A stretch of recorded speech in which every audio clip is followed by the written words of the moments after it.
Hi guys, welcome to Law Minds. I hope you all are doing good. So let's get started. In this video, we'll discuss the general exceptions under Indian Penal Code, which are under section 76 to 106. Indian Penal Code deals with various punishments which vary from case to case, but it is not necessary that a person gets punished for a crime which is committed by him. The IPC 1860 recognizes defenses in Chapter 4th under general exceptions.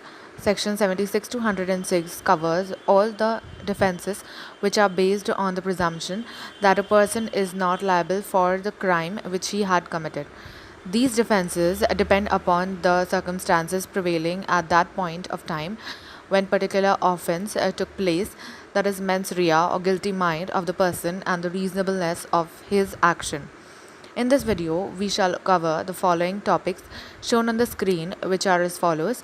That is, excusable acts, judicially justifiable acts, after that, the general exceptions, namely mistake of fact, intoxication, compulsion, and legally abnormal person. The general exceptions under the Indian Penal Code are divided into two categories as follows: excusable acts and justifiable acts. Excusable act is the one in which, though the person had caused harm, yet that person should be excused because he cannot be blamed for the act, such as if a person of unsound mind commits a crime, he cannot be held responsible for that because he was not having mens rea. Same as for involuntary intoxication, insanity, infancy, or honest mistake of fact. Some of the examples of excusable acts are a mistake of fact under section 76 and 79, accident under section 80, infancy section 82 and 83, insanity under section 84, and intoxication under section 85 and 86. Now, let us understand justifiable acts. A justified act is one which would have been wrongful under normal conditions, but the circumstances under which the act was committed makes it tolerable and acceptable, such as act of judge and act performed in pursuance of an order under section 77 and 78. Note that the legal maxim ignorantia facti excusati ignorantia juris non excusat, which means the ignorance of fact is an excuse, but ignorance of law is no excuse. So it is a basic requirement to be protected under the sphere of this defense that the act committed is a mistake of fact, not a mistake of law. Some of the examples of justifiable acts are an act of judge, an act performed in pursuance of an order under section 77 and 78, the necessity under 81, consent under section 87 to 89 and section 90 and 92, communication under section 93, duress under section 94, trifles under section 95, private defense under section 96 to 106. Now let us understand the first exception of all, that is a mistake of fact, which is covered in sections 76 and 79.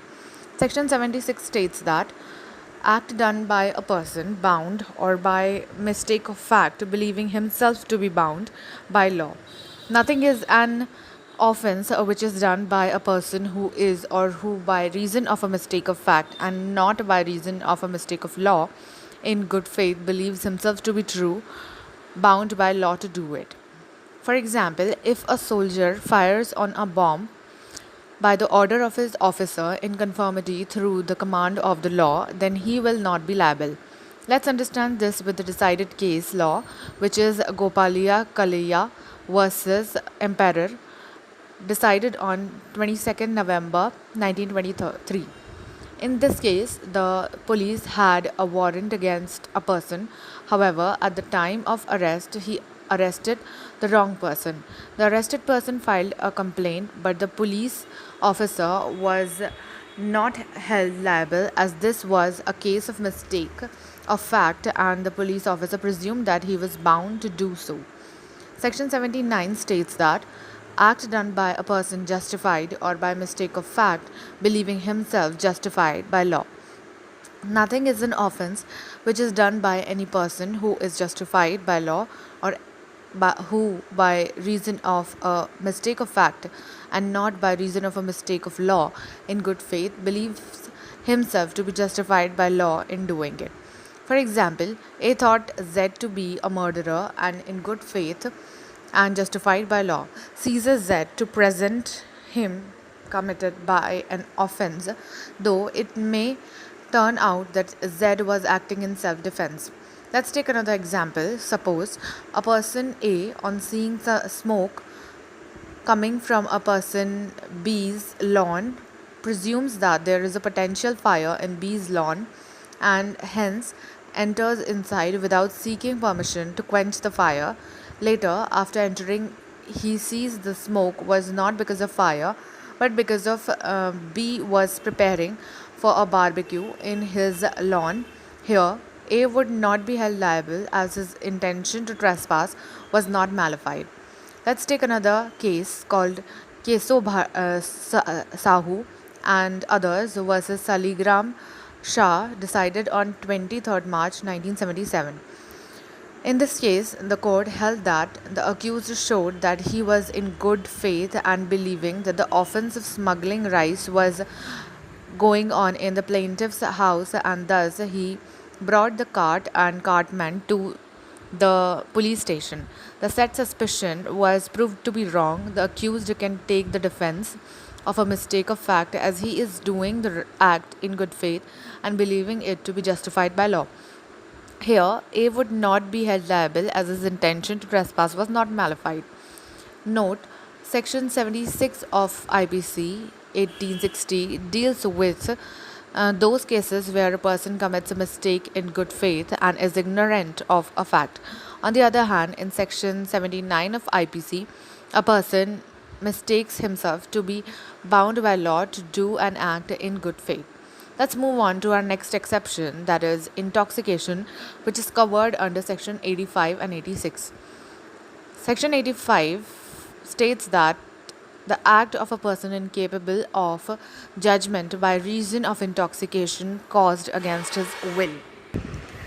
Nothing is an offense which is done by a person who, at the time of doing it, is by reason of intoxication incapable of knowing the nature of the act or that he is doing what is either wrong or contrary to law, provided that the thing which intoxicated him was administered involuntarily without his will or knowledge. For example, a drunk alcohol given by a friend thinking it to be a cold drink, he became intoxicated and hit a person while driving his car back home. He will not be liable as alcohol was administered to him without his will or knowledge. Let us note that the person was intoxicated against will or by fraud or was tricked or cheated to do the same or was not aware about the same will not be liable for his acts and can take defense under Section 85 of IPC. Section 86 states that the offense requiring a particular intent or knowledge committed by one who is intoxicated. This applies to cases where an act done is not an offense unless done with a particular knowledge or intent. A person who does the act in state of intoxication shall be liable to be dealt with as if he had the same knowledge as he would have had if he had not been intoxicated, unless the thing which intoxicated him was administered to him without his knowledge or against his will. For example, a person intoxicated stabs another person under influence of alcohol, which was administered to him in the party against his knowledge or will not be liable. But if that person had stabbed that person under voluntary intoxication, then he would be liable. Let's take another instance where the accused, being drunk, fought with his wife. He poured kerosene and set her on fire and started extinguishing the fire. The court held that he intended to cause bodily injury which was likely to cause death under Section 299 and sentenced him under Section 304 of IPC. Let's move on to our next exemption, which is compulsion. Section 94 talks about the act done under compulsion or threat. As per Section 94, offences committed under compulsion or threat by a person so compelled or threatened will be excused if the threat is to cause instant death of such person. However, a person so put under threat cannot cause murder or an offense against the state punishable with death, example treason, to avail benefit of Section 94. Further, the person doing the act did not, of his own accord or from a reasonable apprehension of harm to himself, short of instant death, place himself under such constraint. A person who, of his own accord or by reason of a threat of being beaten, joins a gang of dacoits is not entitled to the benefit of Section 94. However, a person seized by a gang of dacoits and forced by the threat of instant death to do anything which is an offense by law, example, to break open the door of a house, is entitled to the benefit of Section 94. It is important to note that merely threatening with future death or any other injury short of death will not be good excuse. The threat should be to cause instant death. Thus, if A approaches B with a stick in his hand and threatens to beat B if the latter does not go and cause a grievous hurt to Z, B cannot plead defense under Section 94. However, if A had a loaded revolver or a dagger in his hand and held it at B's throat, causing B to believe that he would be instantly killed if he did not break Z's bones, this would be a good defense. Where certain witnesses gave false evidence and then pleaded that they were threatened by the police to do so, it was held that they were guilty as there was no proof of instant death. As we have discussed above, a person under threat will not be excused under Section 94 if he commits a murder of another person. Section 94 seems to enjoin that it is better that should die under such circumstances rather than commit murder. However, the offense of attempt to commit murder or abetment of murder would be excused if committed under threat of instant death. Act done by a person bound or by mistake of fact believing himself bound by law. Nothing is an offense which is done by a person who is or who by reason of a mistake of fact and not by reason of a mistake of law in good faith believes himself to be bound by law to do it. Let's understand the same with a few illustrations. A soldier fires on a mob by the order of his superior officer in conformity with the commands of the law, then he has committed no offense. Similarly, A, an officer of a court of justice being ordered by that court to arrest Y and after due inquiry believing Z to be Y arrests Z, A has committed no offense. Let's understand our next exception, that is legally abnormal. The essential elements of Section 84 are as follows. A, the accused must at the time of commission of the act be of unsound mind. B, the nature of unsoundness must be of such nature of which he is incapable of knowing the consequences of what is in violation of law. C, the nature of act must show that there is absence of motive in commission of an act. The words unsoundness of mind include following kinds of persons, such as idiot, that is a person who is insane since birth.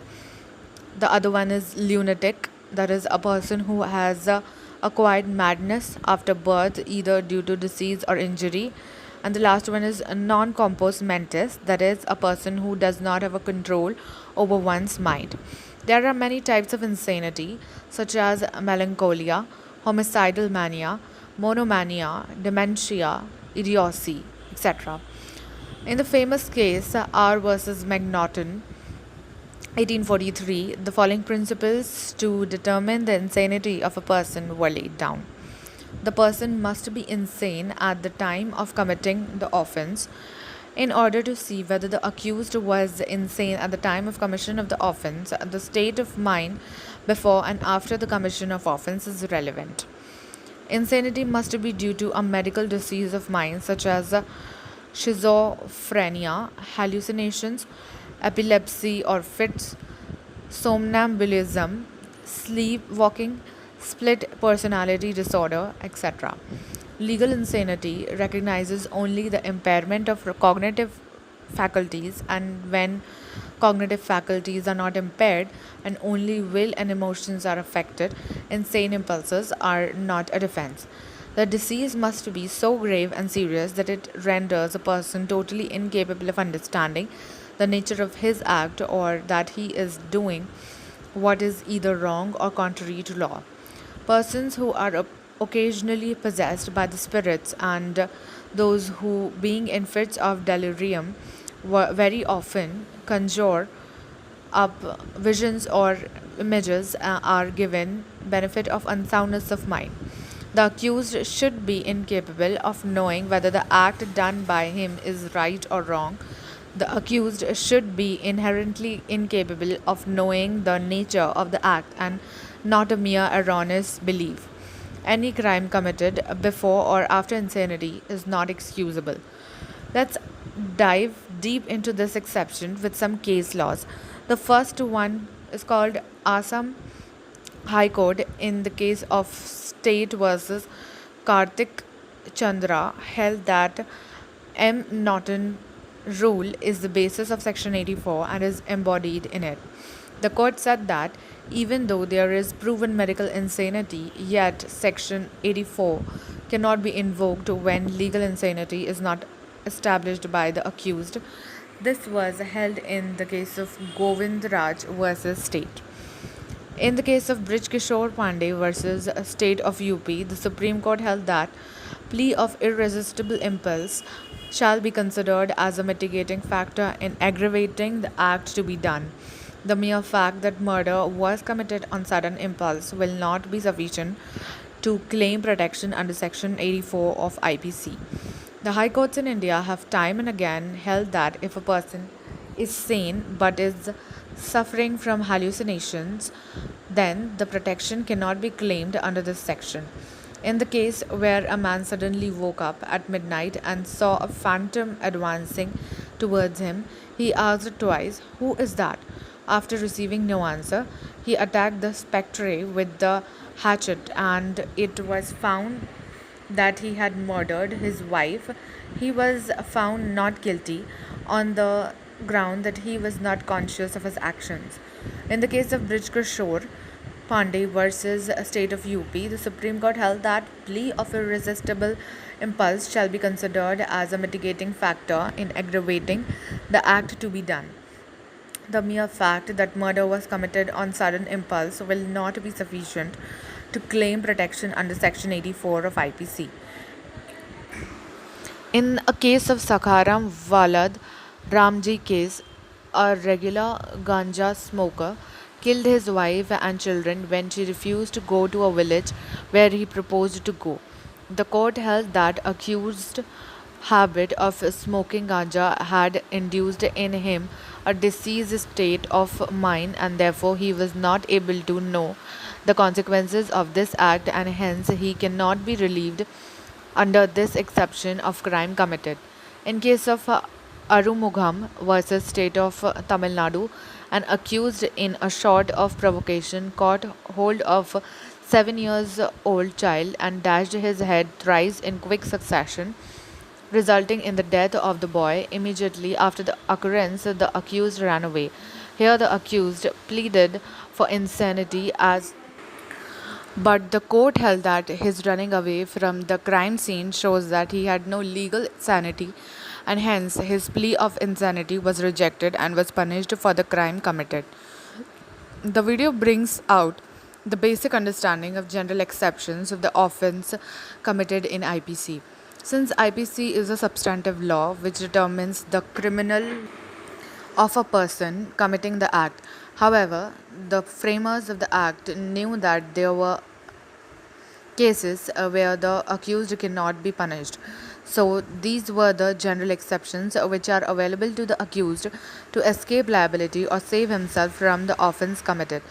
It may extend to even causing the death of a person or harm an innocent person too, depending upon the circumstances.